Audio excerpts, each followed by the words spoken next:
নবীগঞ্জে ভয়াবহ সংঘর্ষে নিহত ২ জন, আহত হয়েছে কয়েক শতাধিক। দোকানপাট ও হাসপাতাল ভাঙচুর, লুটপাট, কোটি টাকার ক্ষয়ক্ষতি। ১৪৪ ধারা জারি করে মোতায়েন করা হয়েছে সেনাবাহিনী। নবীগঞ্জ শহরে সম্প্রতি দফায় দফায় একাধিক সংঘর্ষের জের ধরে বিভিন্ন ব্যবসা প্রতিষ্ঠান, বেসরকারি হাসপাতাল, লুটপাট, ট্রাক, বাস, সিএনজি ভাঙচুর ও মোটরসাইকেলে অগ্নিকাণ্ডের ঘটনায় ব্যাপক ক্ষোভ ও উত্তেজনা ছিল গত ৪ দিন ধরে।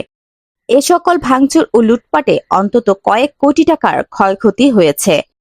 গতকাল সোমবার সকাল আনমনো ও তিমিরপুর গ্রামের লোকজন পূর্ব ঘোষণা দিয়ে নিজ নিজ এলাকার পূর্ব প্রস্তুতিমূলক মিটিং করেন। এরপর বিকাল ৩ ঘটিকার পূর্ব ঘোষণা দিয়ে উভয় গ্রামের শত শত মানুষ সংঘর্ষে জড়িয়ে পড়েন। এক পর্যায়ে শহরের মারামারি সাম্প্রদায়িক দাঙ্গায় রূপ নেয়। নবীগঞ্জ শহরের আশেপাশে ৩-৪টি মৎস্যজীবী গ্রামের লোকজন এক পক্ষে এবং তিমিরপুর, পশ্চিম তিমিরপুর ও চরগাঁও গ্রামের নারী পুরুষ দুটি পক্ষ হয়ে কয়েক হাজার মানুষ সংঘর্ষে জড়িয়ে পড়েন।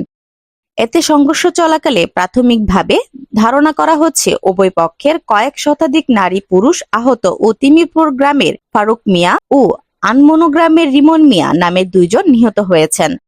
শহরের মধ্যে প্রায় ২ শতাধিক দোকানপাট ভাঙচুর ও লুটপাট হয়েছে। সংঘর্ষ চলাকালে কয়েকটি ব্যবসা প্রতিষ্ঠানে আগুনও দেওয়া হয়। বিশেষ করে কয়েকটি মৎস্যজীবী সম্প্রদায়ের মালিকানাধীন ইউনাইটেড হসপিটাল ভাঙচুর, মাছ বাজার ভাঙচুর ও লুটপাট করা হয়েছে।